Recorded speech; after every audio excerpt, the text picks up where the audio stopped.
Dear attendees, welcome to Master Your Sales Masterclass organized by Alphabet Group in cooperation with Richardson Sales Performance, the global leader in sales training and performance improvement. Our panelists today are Gojko Rodić, Managing Partner of Alphabet Group, and Mr. Steven Vantongelen, Executive Vice President and EVP of Sales EMEA. To have a pleasant webinar experience, please follow the guide you have received in the chat box. Enjoy Alphabet X Richardson experience. Thank you.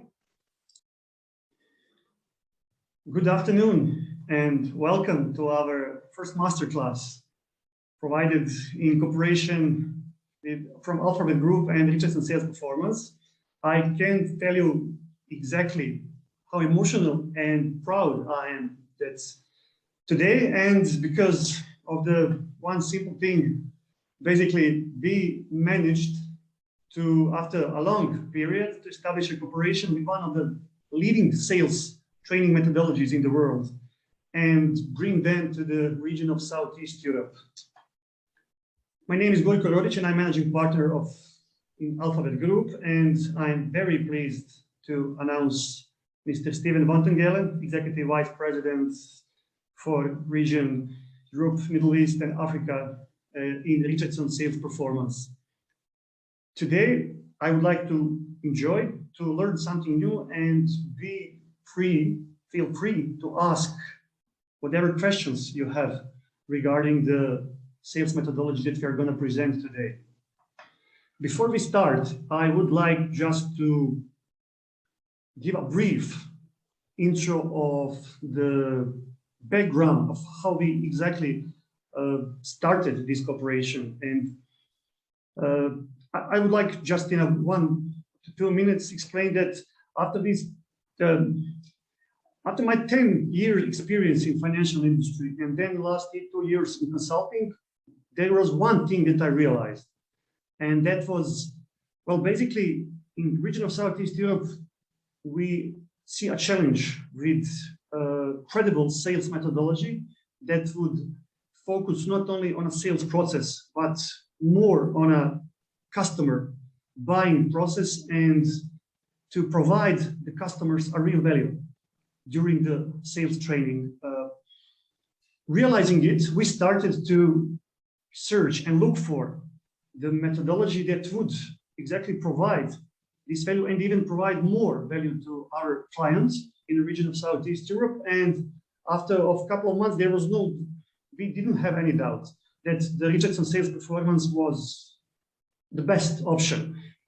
I think last year in September, we started discussions and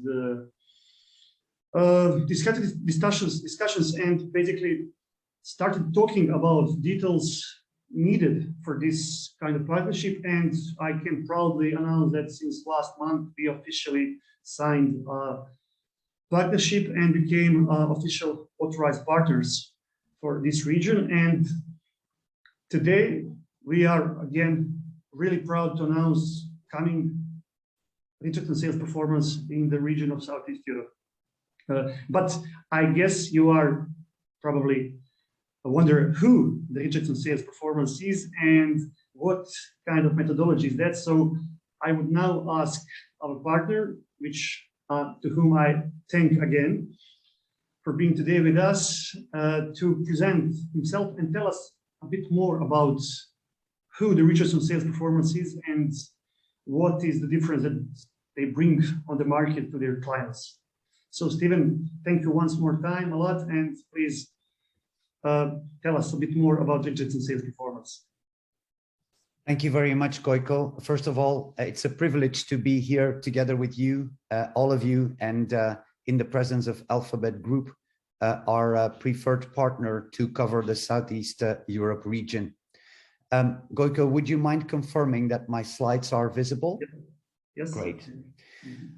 My name is Steven Vantongelen. I am Belgian by birth, but globetrotter due to the nature of my role. I am Executive Vice President at Richardson Sales Performance, not only covering the EMEA region, but also part of the executive team of our firm. For those of you who don't know Richardson Sales Performance, in fact, we are recognized as the global leader in sales training and sales performance improvement services. We serve more than 900 global customers and use more than 129 certified trainers throughout the world to deliver our programs in more than 23 languages across 50 countries. As I said at the start, Alphabet Group is our partner of preference to cover the Southeast Europe region. And I'm also proud to announce that Gojko received his certification as a certified instructor just recently. Yeah.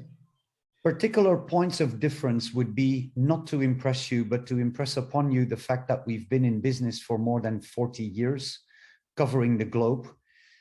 In fact, as an executive team, we have committed to an award-winning connected selling curriculum. We have amended and updated our training programs to reflect the latest research in how buying behavior has changed across the pandemic in the last 3 years. And we've reflected the latest research in behavioral and neuroscience. We have a proven track record across many industries, and we are dedicated to an approach that enables sales managers to systemically drive the implementation and sales growth throughout their sales organization. Through the assistance of preferred partners such as the Alphabet Group, we have built expertise in deployments with global presence, and we ensure relevance through professional customization and integration of best practices and tools, not only in the training materials, but also in CRM systems, learning management systems, competency models, and assessments. We're the proud winner of a number of awards, which we've been receiving for consecutive 15 years. And in fact, our curriculum spans the end-to-end day in the life of a seller or a sales manager. Typically, this is an award-winning, probably the most broad curriculum specifically aimed at upskilling and improving the behavior of a seller, whether it's in a B2B, B2C, a direct or an indirect sales environment. So the curriculum allows to accommodate multiple go-to-market models across a series of about 40 skill sets throughout the offering. We have programs that we typically divide across above the funnel activities, such as optimizing the planning around a territory for maximum coverage, then prospecting into that territory, prioritizing accounts, and building messages around how your solution can deliver value for customers and what would make it worthwhile for them to speak to you. We have a specific program for in and outbound inside salespeople or telesalespeople that is specifically aiming at how the landscape of selling is changing due to the pandemic. In other words, because of the travel restrictions that were inherent to the pandemic, many customers have decided to transfer face-to-face meetings or go-to-market models into inside sales models. Now, needless to say, as you are an inside salesperson, you require mastering a different skill set as opposed to a face-to-face or traveling account manager. And so we've developed a specific program to upskill inbound and outbound inside sales teams rapidly. So everything you see to the left of this connected curriculum is aimed at building pipeline and activities upskilling the skill sets sellers require above the funnel or the pipeline. When a pipeline is created and a series of opportunities, whether it's face-to-face or virtual, have been arising, then of course it becomes a matter to successfully convert the opportunities we detected. And we have a series of 11 skill sets and programs to help the seller successfully convert measurably, repeatably, and increasing the win rate whilst doing so, the opportunities they found. For complex selling environments, we have a methodology which is labeled award-winning called solution selling. We are at the 3rd edition of a book we published there. It's actually called the Collaborative Sale 2.0. And it's a specific program aimed at long, complex sales cycles. Consultative selling is a program that is teaching very effective conversational techniques reflecting the latest in behavioral and neuroscience, using 6 critical skills for salespeople, as we'll see in a moment. Virtual selling is, of course, a program very relevant these days, whereby you apply the skills you already master in a face-to-face environment, but then using best practices to apply them in a virtual setting. High Stakes Dialogues is a program that addresses people to pitch into executive type of audiences. And of course, Negotiations is a program that is relevant since ever I started the sales profession, which is about 30 years ago. Opportunity Pursuit and Team Selling are 2 types of programs that specifically help salespeople to organize virtual teams and pick the right competitive strategy around major pursuits. So programs very relevant to help you win those critical must-win deals that in terms of size or strategic importance are so impactful into your pipe that it ensures or requires a specific skill set. We have a program called Storytelling, which is basically using techniques in neuroscience and behavioral science to convey a story in the most impactful way.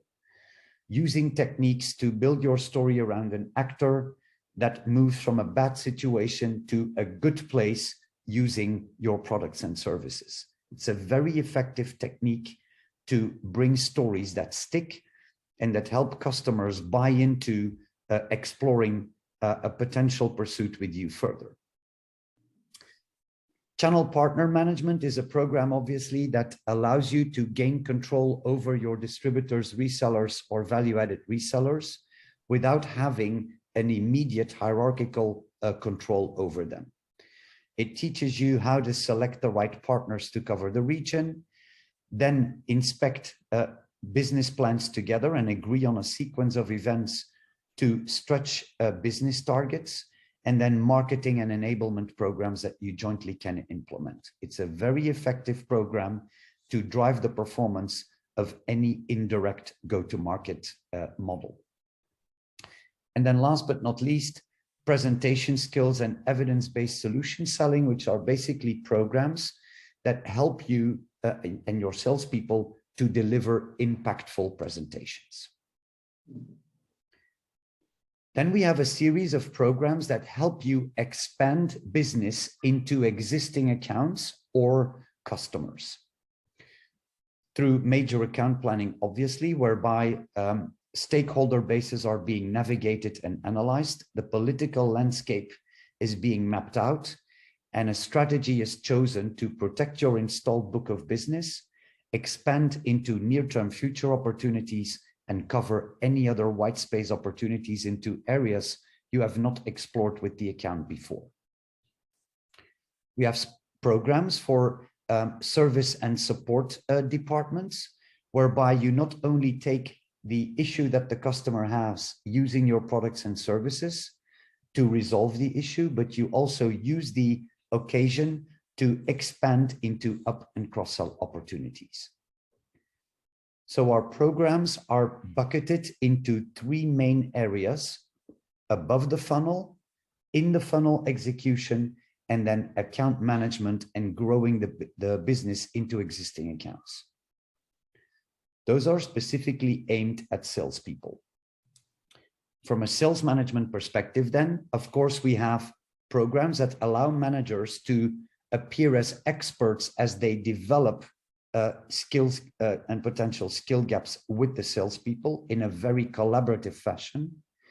And the sales management program teaches innovative concepts to look at pipelines from a volume, balance, and speed perspective, as well as how to assess the strength of winning existing opportunities. Okay, thank you, Steven, for the great, I would say, brief covering of a great and one probably world leading connected selling curriculum. But since it's about our participants that we want also to hear and to ask, now we would launch one poll. And we want the question for the poll is, regarding the connected selling curriculum, basically, in which part of the sales process do you see the greatest challenge within your organization? So is it creating pipeline, winning opportunities, so getting the client out of this pipeline? Is it enhancing, growing the business with existing clients? Or do you see the greatest challenge in managing salespeople? So we want to hear from you, and you have currently the opportunity to answer, to give an answer regarding this, on this question.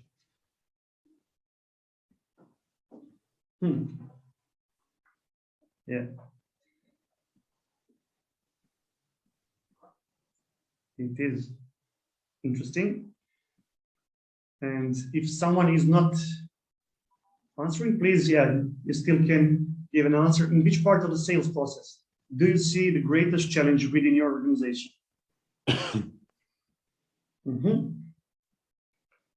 Okay. The greatest challenge for now is being seen in sales management. Second is regarding creating a pipeline. Then we have on the third place to win opportunities, and last with the lowest number of answers is growing accounts. Steven, how does this look to you? Is it unusual when you regard it with the world, with the clients across the world, because you've been working with the clients all around the world? So is it different, or what would you say about this result? Yeah, thank you for that question, Gojko. It's interesting to see that irrespective of where you are in the world, companies seem to struggle with a similar hierarchy. As a matter of fact, we find that sales management is the critical link to drive the adoption of best practices throughout the sales organization, and making sure these people are upskilled properly to develop their people and actually drive not only effectiveness, but also efficiency and professionalism in showing up. It is indeed one of the priorities that where customers would be investing in. Creating the pipeline, I think, was the second to largest response. Yes. Creating pipeline actually today in a virtual environment where people were struggling from COVID and customers not being that easily reachable as before, is in fact one of the new programs we will be launching called Sprint Prospecting. We'll speak about that in a moment. Absolutely. We see the same type of feedback indeed coming up. Okay. Thank you a lot for these explanations. As we can see, Southeast region is not very different. Maybe I forgot to mention, but we have participants from not only Bosnia and Herzegovina, but also from Croatia, Serbia, Macedonia, basically even from Bulgaria. So yeah, challenges that salespeople are facing, sales organization are facing, are similar around the world. Well, Steven, I wanted to ask you, because many say, okay, we are leaders, we are recognized, but yeah, Richardson Sales Performance claims it is being a leader. So could you give us some track record and basically show us some studies that could support this kind of suggestions or this kind of statements? Because yeah, being leader is important, and yeah, leaders are the ones who define the vision and who creates the path that we should come across. But how do we become leaders, and who recognize us as a leader in a sales training methodology? Yeah, I think that's an excellent question, Gojko, and I would almost respond don't believe me, ask our clients. And so here's an overview, which is not designed to impress you, but to impress upon you a proven track record that we can display across a very diversified industry spectrum. So whether as a customer, you would be active in the financial services, the professional services, food and beverage, industrial manufacturing, media or education or other, we have a healthy mix of clients spread across the different industry segments. And customers typically come to us for 4 major reasons. The first reason is they want to consistently, continually develop the capabilities of their sales and marketing staff. So in other words, if you are considering developing a sales academy where you can upskill a seller from the moment they onboard throughout their career in proficiency skylines going from foundational to expert across the different elements of the day in the life of a seller, that is certainly an area where we have a proven track record. And you can see a couple of logos just to name a few. Customers also turn to us when they want to sell more of their portfolio. So specifically when they seek to improve the up and cross-selling capabilities. So how do I, within the same sales conversation, display the capability to make the average deal size bigger? Third reason why they would turn to us is whenever they want to transform to a new value proposition. Many customers throughout the last, I would say, 5 years are reinventing the offering that they bring to market just to keep up with the digitalization, the globalization, and the changing market environments. That inherently pushes the sales force to learn to master, to sell new value propositions. And then last but not least, customers turn to us when they want to shift from pushing products to start selling high value solutions. You would see the average tenure of a customer with our firm to be anywhere between 7 and 15 years. We have a very loyal customer base, predominantly driven by the fact that not only we have an award-winning curriculum, we also upgrade our training programs with the latest in skill land and behavioral science every 18 months to 36 months. And then lastly, we do invest in systemic long-term customer relationships. We are committed to your success. And you see a number of results that customers, large blue chip companies, get from the use of our training programs and methodologies. Steven, I would just like, sorry to interrupt you, but you mentioned one very important thing, I would say great thing, and it is we invest in partnership with our clients. This is one of the things that I really like the most about Richardson, and that is how we in Alphabet want to do business with our clients, because somehow, and correct me, Steven, if I'm wrong, somehow I got the feeling that this industry became like a catering, you know. Give me, now I would make it simplify.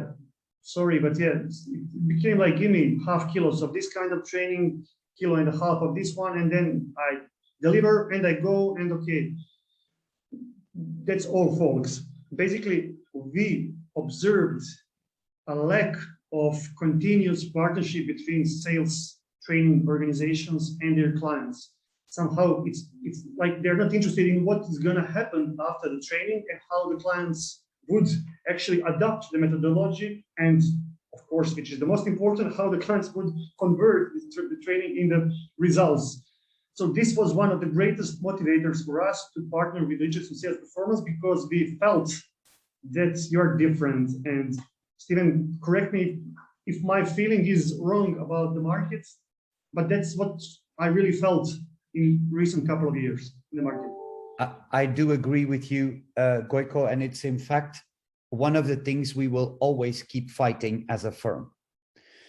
One of the reasons why we have opted to work with Alphabet Group to cover the Southeast Europe region is because they have a similar philosophy to client centricity as we do. We are partners that seek a commitment over the long term to ensure your success. Your success will serve as a reference for subsequent successes.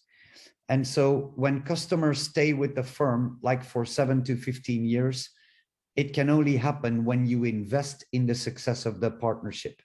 That means typically together with Gojko and team, we will implement what we call a customer success team around you as the client. A team that is actually having conversations with you to see whether the program is delivering the success it was supposed to deliver and where we need to adapt to ensure that you get the success that you originally planned for. So it's a systemic, repetitive, very collaborative and transparent way of partnership that we seek indeed.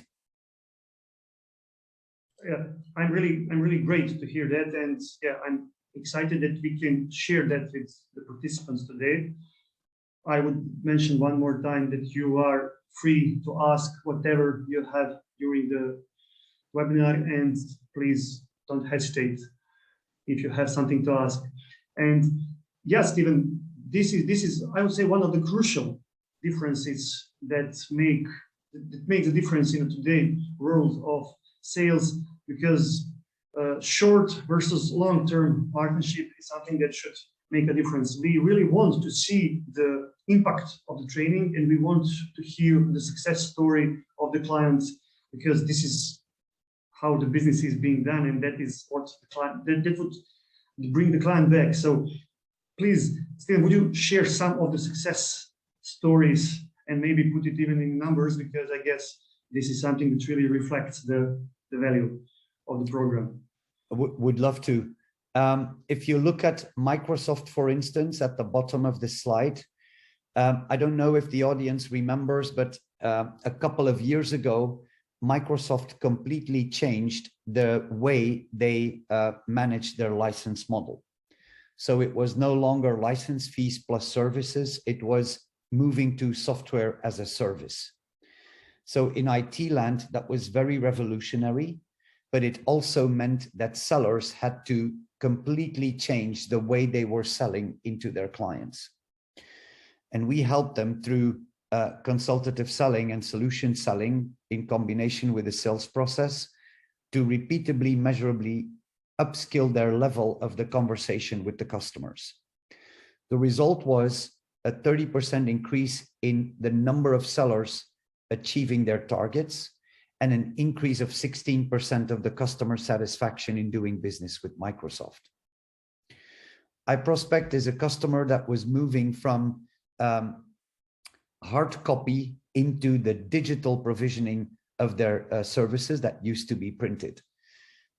They have experienced a return on investment of $21 for every dollar they invested in training and process improvement. If you look at Becton Dickinson, their win rate increased systemically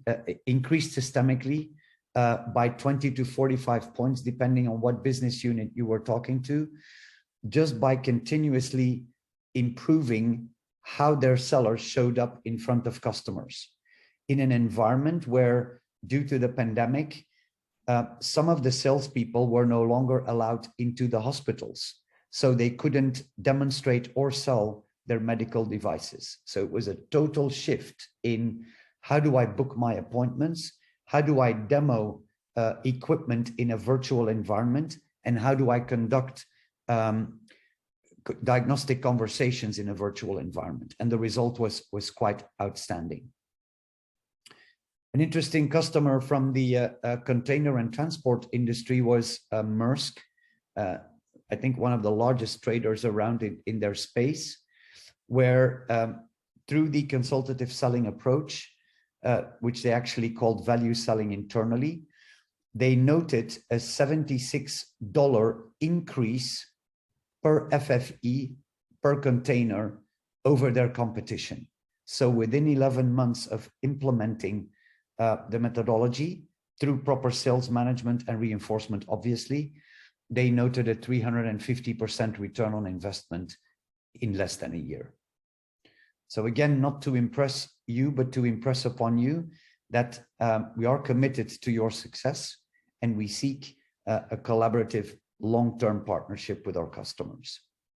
Well, great results. I mean, I'm really excited when I see this, because this is what makes us feel proud, and that's why we do business at the end, because we want that our clients, that their investments are paid off. And well, Steven, when I see these numbers, yeah, I definitely think that investments paid off for the clients recently and in the past, but I'm totally positive and excited about improving our clients' results in the future. Yes, one question is about leadership. I asked you, and yeah, these numbers definitely fell for themselves. I'm kind of impressed, and in Alphabet we see serving the client as the goal to help them to reach their potential. Basically, the goal or our mission is to help clients reach their potential. And since we have most of our participants come from sales, some are in HR, but most are coming from sales. And yeah, we discussed a lot of them. We discuss and talk to them on a daily basis, and we hear all the time we have potential, but we are not utilizing it. So it seems as a great way to help them to reach and fulfill their potential, and I'm really excited about it. But to get back on the leadership, we discussed it, and I would like to see, and we would like to show to clients, to participants, basically proof, if it can be seen, because these numbers are really impressive. But what is the methodology that says that we are leaders in a world market of sales trainings?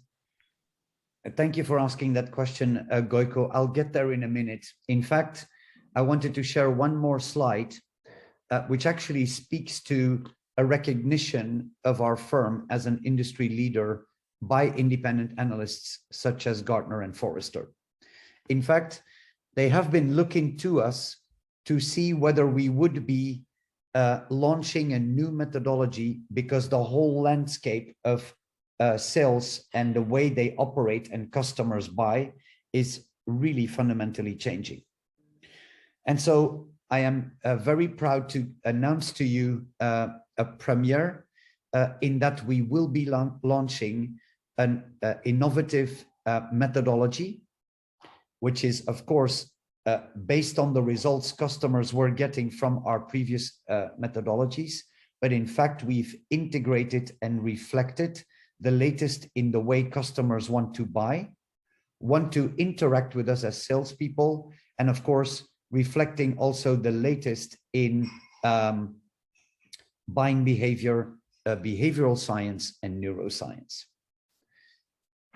Gartner and Forrester then did evaluate how we were thinking about these methodologies. And of course, you can see here that we're considered to be leaders in our space.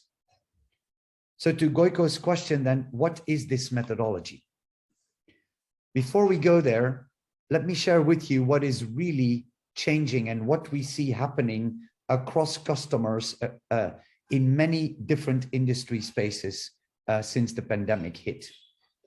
In fact, according to a study conducted by Alex Partners that looks at the disruption index, more than 85% of the survey respondents agree that disruption is the primary strategic challenge their business and society as a whole is facing.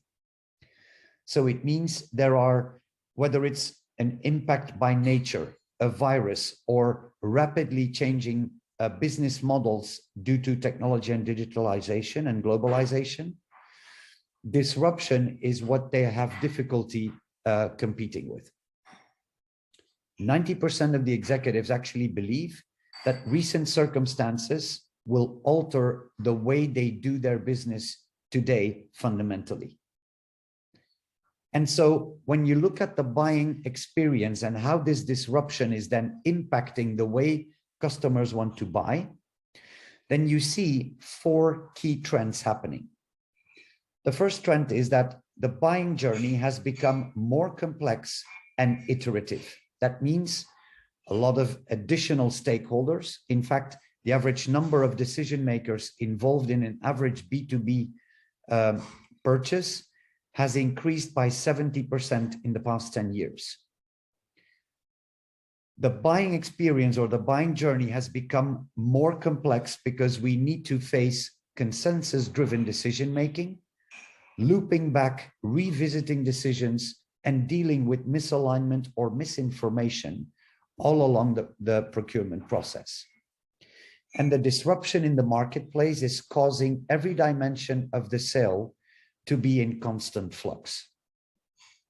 Needless to say that these trends impact the way a seller would need to behave differently quite severely. Steven, sorry, just before we move further, and I would like to just hold for a second on this slide.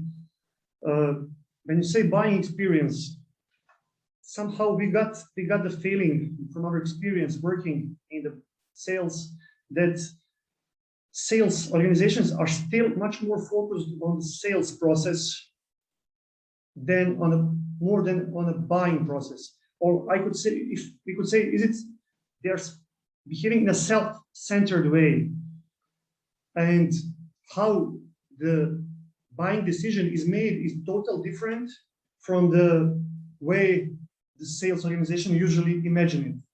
So could you just a little bit elaborate? And this is connected with, of course, behavioral science. That is what we really like in Alphabet about Richardson Sales Performance. If you could just, in a 1 minute, elaborate for our participants this importance of connecting sales process that we do in Richardson with buying process, actually how the buyers make decisions about the purchase. And these two things usually, I'm saying usually, are not matched.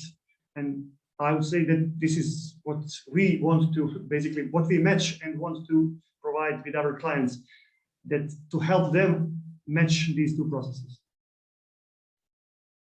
Excellent question. In fact, Gojko, what we see, when I started selling, I used to be beautiful and had long hair at the time. In fact, there was no internet. And so customers needed to speak with me to get educated on how they could solve issues they were facing.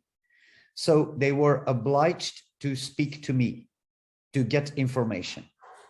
In other words, they involved me right early at the start of their buying process, and I would accompany them throughout the different stages of their buying process. Today, with social media, discussions over LinkedIn and peer groups, and the fact that there is so much information around on the internet and on digital fora, they no longer need a seller to get educated.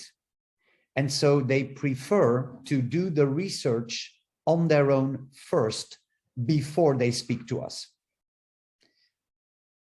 In other words, customers typically contact us when 57% of their internal buying cycle, going from problem definition to requirements definition to where can we buy this from, 57% of that internal buying cycle has been completed before we become aware it's happening. And so that is one fundamental change. The other change is that salespeople are still selling the way they used to sell 10 years ago. So they're still hoping and counting that they can have the customer get involved somewhere early in the cycle. So there's a total mismatch between where the customer is in the buying cycle and where the seller thinks the customer is. So aligning these sales processes to reflect this changing world is probably the most fundamental place to start before you go anywhere else. Thank you for that great answer.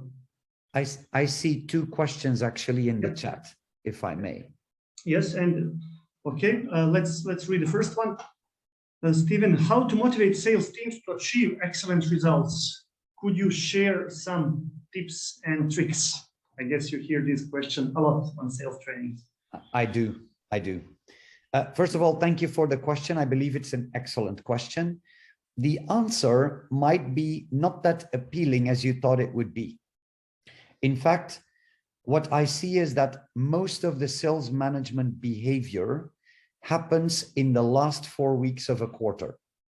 So they're not that much helping and coaching the salesperson for 8 weeks. They increase the pressure in the last 4 weeks just so they ensure the salespeople make their number. The result is quite different. Motivating salespeople can happen from 5 different fronts. The first front is to really ensure that you invest in continual development of their skills, even if there is no need available. So that means the majority of the clients would, not clients of companies would make the mistake to invest in training like as a major event, 2-3 days, maybe a week. And the answer is really 4 hours a month worth of development. So personal development in upskilling, prospecting, negotiating, access to decision makers, conversations and the likes is probably giving you a higher reward when it comes to motivation. So send them a signal that you care for their continuous development and upskilling. That's number one. Number two, please make sure that sales management is being seen as an expert in developing the seller and making the seller successful. It's a fundamental item to cover. In other words, most of the sales managers are able to inspect what goes wrong and critique the seller, but they lack the skills to coach the seller to a better place. So make sure that sales managers are equipped to figure out what is the issue in an opportunity, in an account, in a pipeline, and then have the professional skills to coach to that issue, only with the intent in mind to make the seller better. Third item that is important to motivate sales teams is to make sure that their purpose and targets are crystal clear. So crystallizing what you expect of them, what you will inspect, and how they can make money it's a basic element, but it's often not crystallized and crisp in a crisp manner articulated. Most of the compensation plans I get to review have more than 4 pages, and you almost need 2 university degrees to understand what it means. In fact, a compensation plan should be easy, 1 page, and exactly instruct the salesperson. If you do this, you make more money. If you do that, you are not making more money. So it's right compensation plan and clarity of purpose.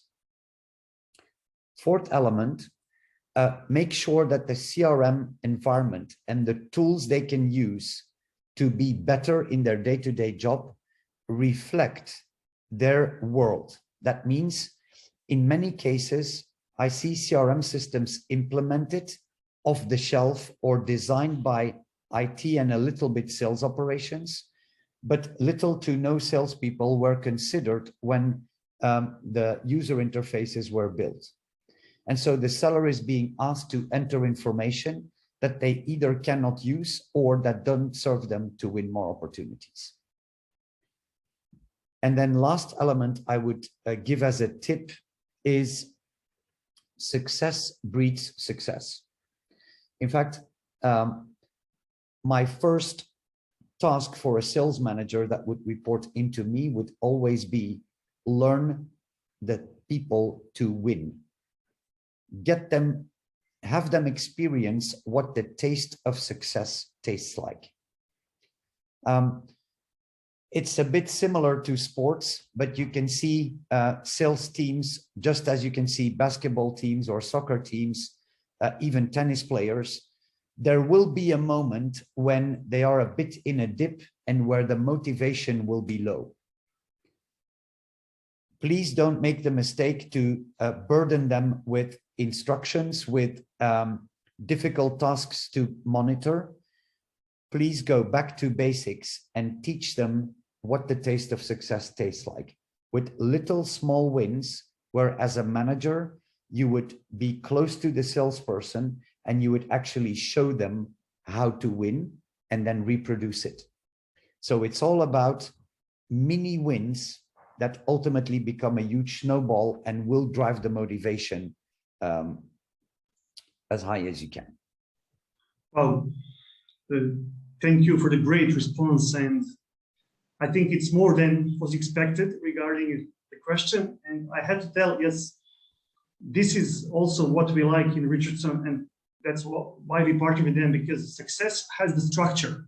And as you heard, there is a structure and there are steps in the sales process which cannot be skipped over in order to get to the long-term and sustainable success. So thanks, Steven, very much for this response. And we also have one more question. This is from Frane Alevik from Croatia. Are the live meetings still better from the seller point of view regarding the cost effectiveness provided by the video calls and zero expenses in that regard? Very actual question, actually. It's a very good question. I will respond in two directions. From a human point of view, video calls do eliminate one of our most important senses, which is about in the tummy area. It's called the gut feel.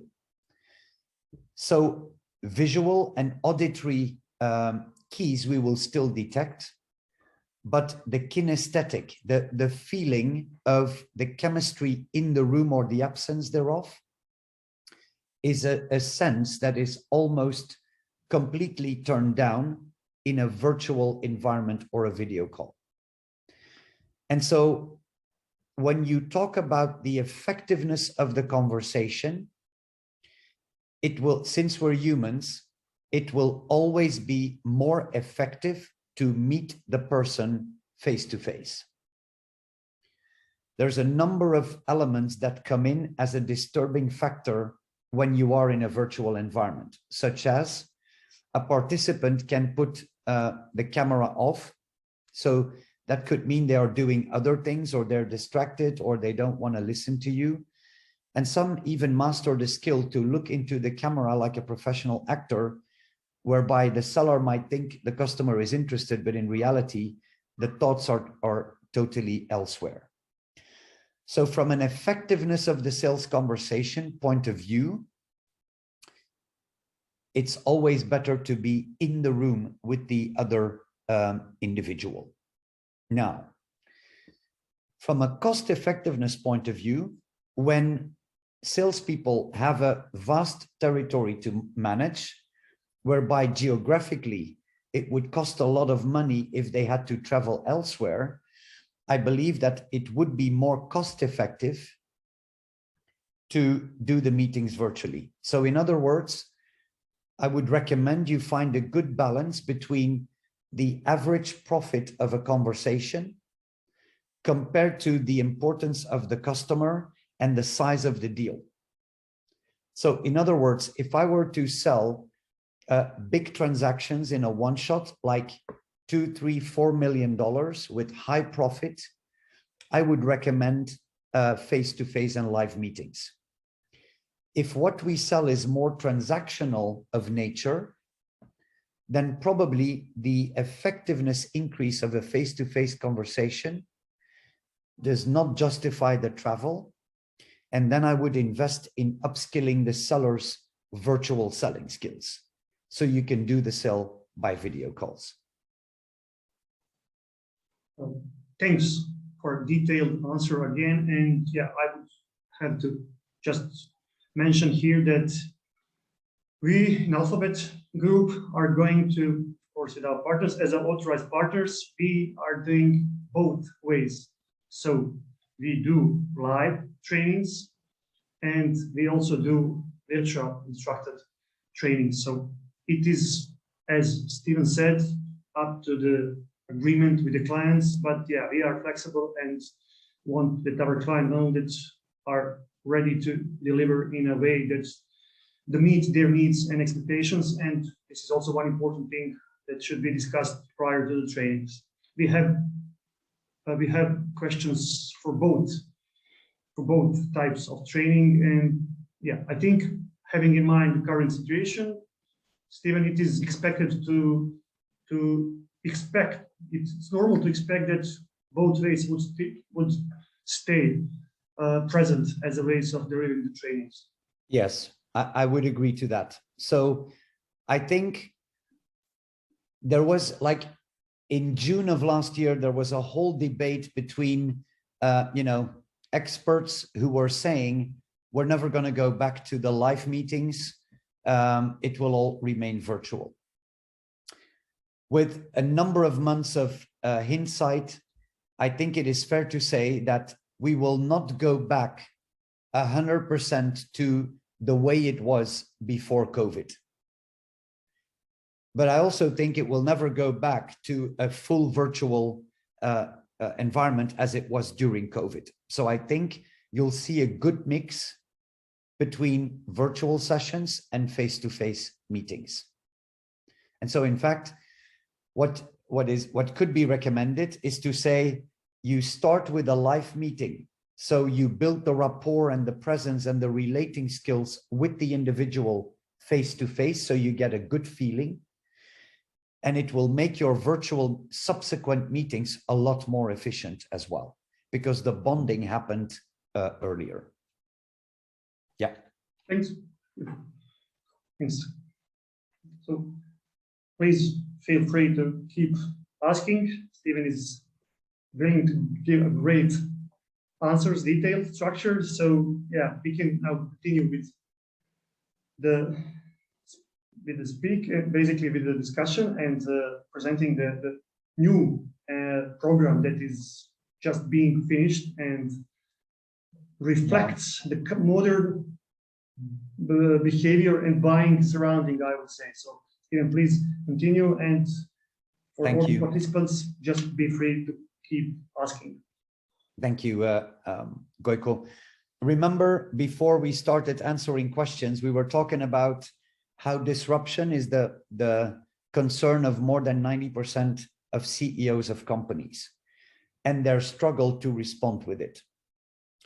It seems that the best way to respond to disruption is companies that embrace agile principles to grow revenue, generate higher profits, compared to non-agile companies.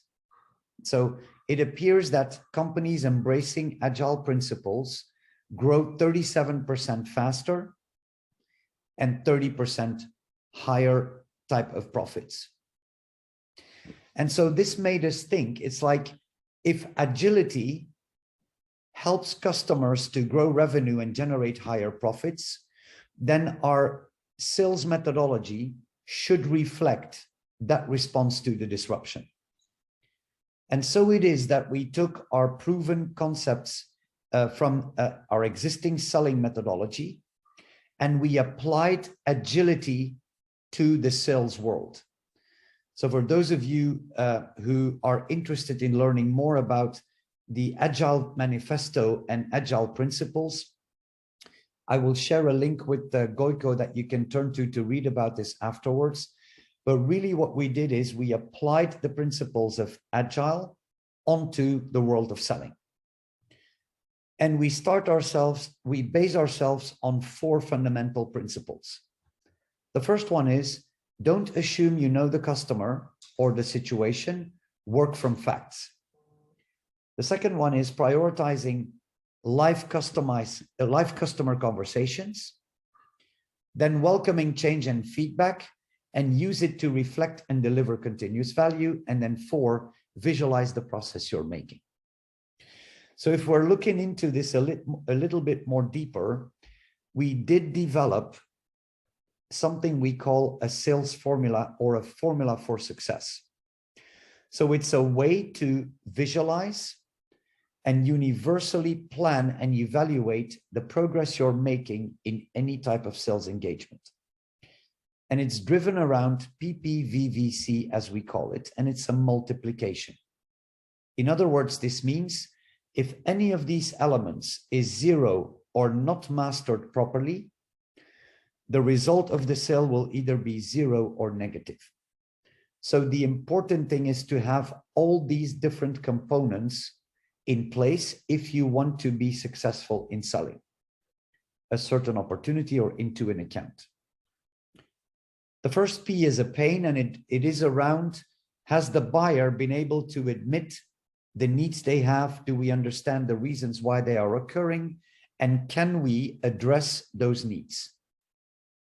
Second question is, are we talking and supported by people who can influence and or determine the outcome of the sale? Do they see themselves using your capabilities as a solution? Have we demonstrated and created value from an economic, intangible perspective? And then is there consensus to progress through the buyer journey together? In other words, are they willing to collaborate to make it successful? So this is the core principle we anchor a successful sales formula around. And the sales methodology is then about, how do I execute each of these components? In other words, how do I, in every conversation, direct the vision? So how do I become the movie director in the mind of the customer so that they see me helping them solve their situation? How do I get access and get connected to the people at power that can make the decision happen in my favor? How do I persuade with value? And then ultimately, how do I drive consensus amongst an increasing base of stakeholders? And how do I resolve any risk they would perceive in doing business with me? So in every conversation, I'm going to probe for these 4 drivers.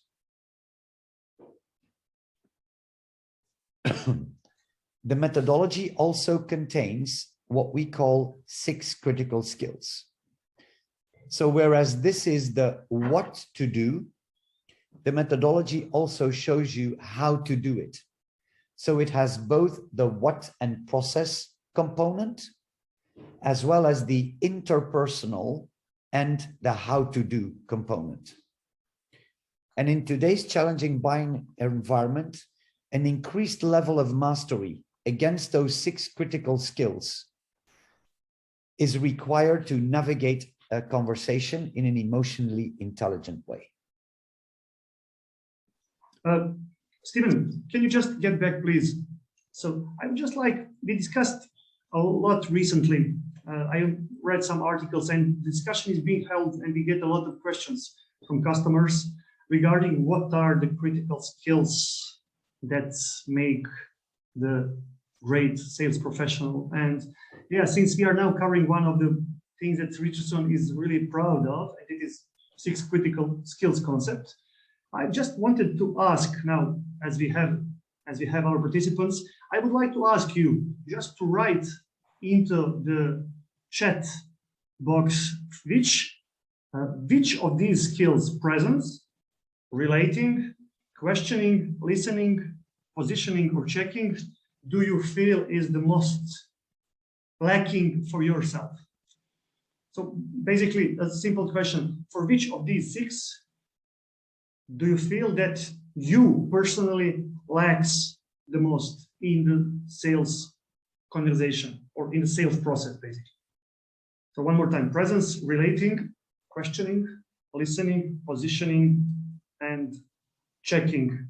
What would you write, please?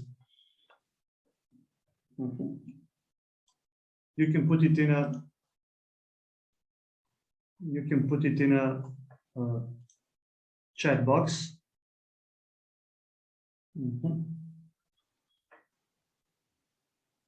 So these 6 critical skills, and as we are receiving the answers from yourself, I would like to ask Steven to continue regarding the process that you just started. Yeah, thank you, Gojko. So, as I said, there's the framework, which is the successful sales formula, which is the what to do. Then there is the how to execute them, which is the 6 critical skills. And then there is the speed at which you execute them. So, whereas typically we would engage in long, low frequent conversations with customers, we recommend that every conversation is considered to be a sprint. In other words, sprint selling, or applying agility to today's world of selling, is a matter of rapidly preparing, engaging in the conversation, and advancing in the conversation. So it's really, how do I prepare for a good customer interaction? How do I apply the 6 critical skills in a dialogue effectively? And after the dialogue, how do I measure whether I'm making progress or not? And so the idea is really that we should convert less frequent, long conversations into a sequence of multiple short, to the point conversations, which we call sprints. So every sprint, every conversation with a customer leads to a subsequent conversation with either another customer or with the same individual.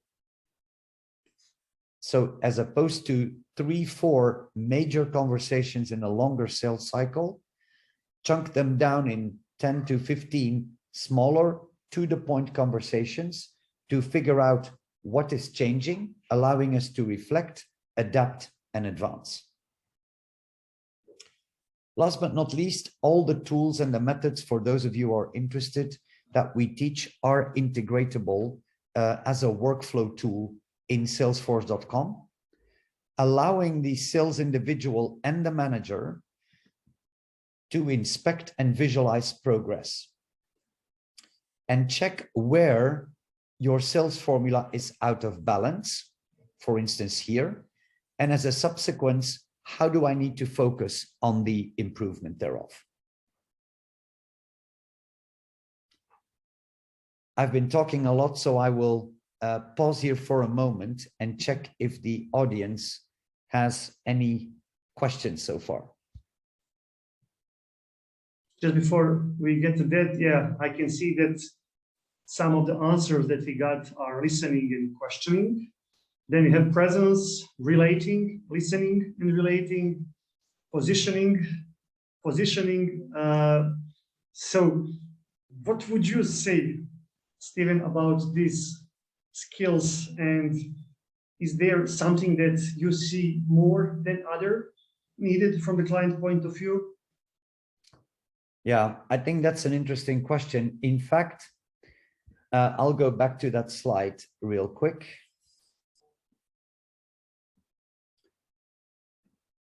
In fact, when you look at these skills, every person that has been in sales for more than 2 years will look at them and say, well, those are really straightforward and simple.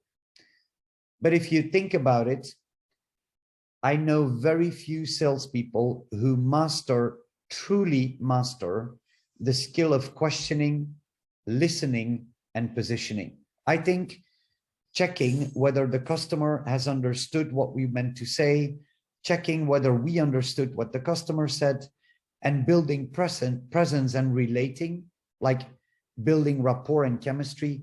I believe many sellers master those skills. That said, I know very few salespeople who know exactly how to formulate, from a psychological point of view, the right questions and who really know how to actively listen. That said, if you study neuroscience, you will know that the questions you ask and how you then listen and position is where all of the magic of the conversation happens. So by asking the wrong question or making the wrong positioning statement, I can kick in a whole series of filters in the customer's mind that make them unwilling to share. So if I ask the wrong question, or if I ask the right question, but I position wrongly, without prefacing right, without phrasing right, the whole conversation can be killed in a heartbeat. And so my feedback would be the ones where most of the sellers struggle is the questioning, listening, and positioning skills. That said, those are the basic movements in sales. So you can easily distinguish high-performing sales individuals from mediocre sellers just from listening to them as they have the conversation. High-performing salespeople, even if the economy is down, complex and uncertain, master questioning, listening, and positioning skills at a black belt level. And because they do, they outperform the pack. Well, thank you for the great insight. And does it mean, Steven, that basically proactive communication or this communication skill, which are in this case probably connected with presence and relating, are overrated in the sales profession? Because with many sales managers that we talk to, they listen one comment and this is, yeah, this guy is a great seller. He can communicate greatly. He speaks, he's open, he's charismatic, he's energized. Is it that these skills are important, but maybe overrated in the sales profession, especially today? Yeah, I would say those skills are underrated today, but overstated by sales and sales management. So the importance of the skill cannot be overrated in any type of profession, by the way. Questioning, listening, and then positioning are fundamental skills in sales land. When you ask an average manager or seller that has been in the profession for more than 5 to 10 years, they will all say, yeah, we master them. Unfortunately, when we would assess them or accompany them as they go into the field, you come back being very disappointed. There's an interesting equation, Gojko and valued participants, that says E plus E equals E. Normally it should say 2E, but it's actually E. And it stands for expertise plus experience equals enemy. And in fact, what it means is that the more experienced you are in your profession, the less you start listening. Because the moment the customer shares something with you, your expertise kicks in. And an experienced seller would stop listening and say, I know exactly what you need to do. Because I've seen this before. And in fact, not taking the customer through proper diagnosis and exploration of their issues through questioning is where the first block hits. And so, yeah, I would say if I were to invest my money in upskilling salespeople, questioning, listening, and positioning is the first area I would put it in. Thanks a lot for your answer. And yeah, luckily we have trainings that basically provide strengthening the skills of questioning, listening, and positioning, and also with checking presence and relating, because as Steven stated, they are maybe They are today understated, but from the manager point of view, too much accentuated.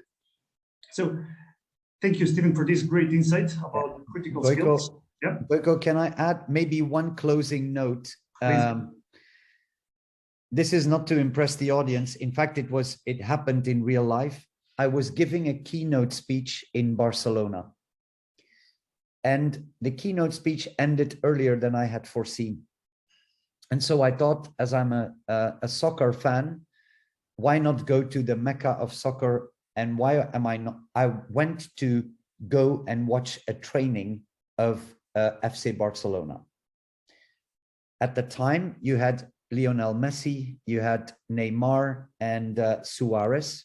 In fact, the most expensive striker line you can ever find in Soccerland, for those of you to whom those names sound familiar.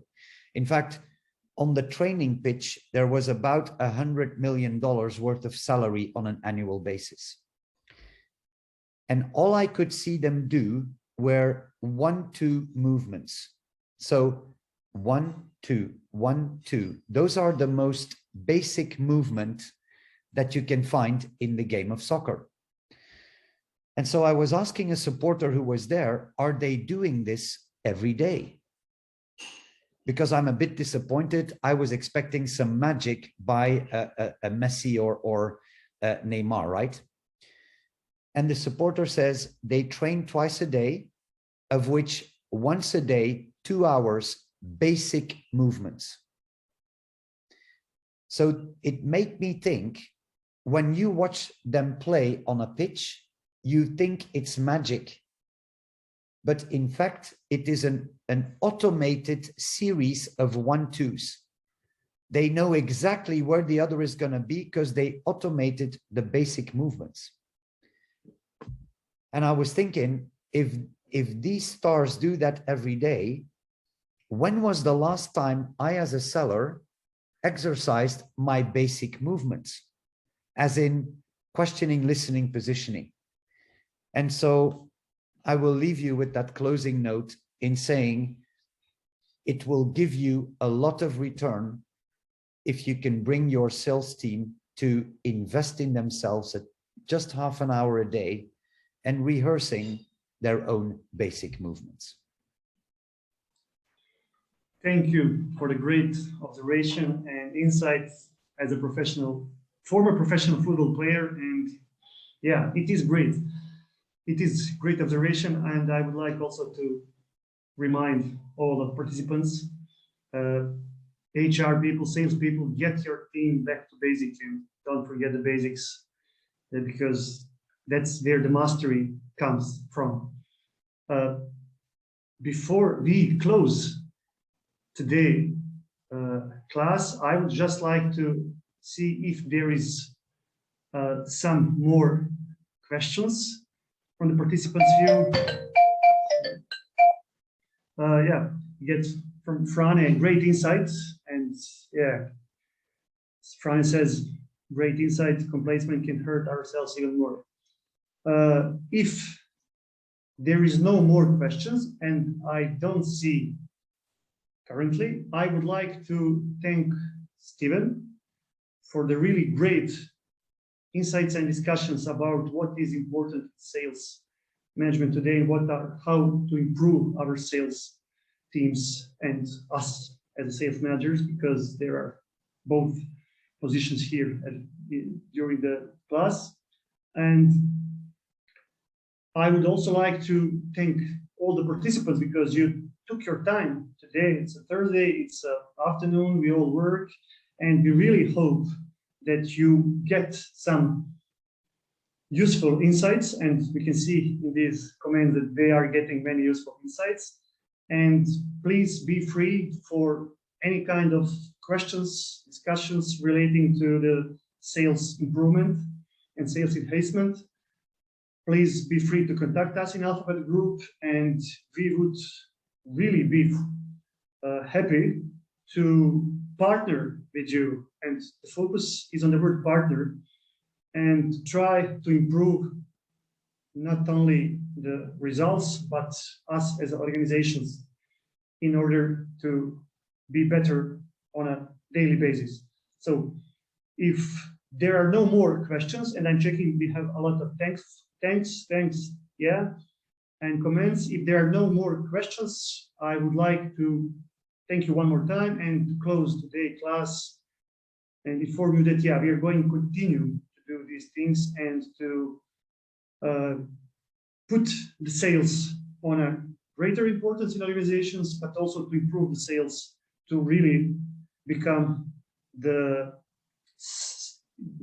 process becomes serving the clients in order to recognize what's important to them and to serve those needs. So one more time, thank all participants. Thank you, Steven, for the great discussion, and I will hear soon from you all. Any questions, be free to ask.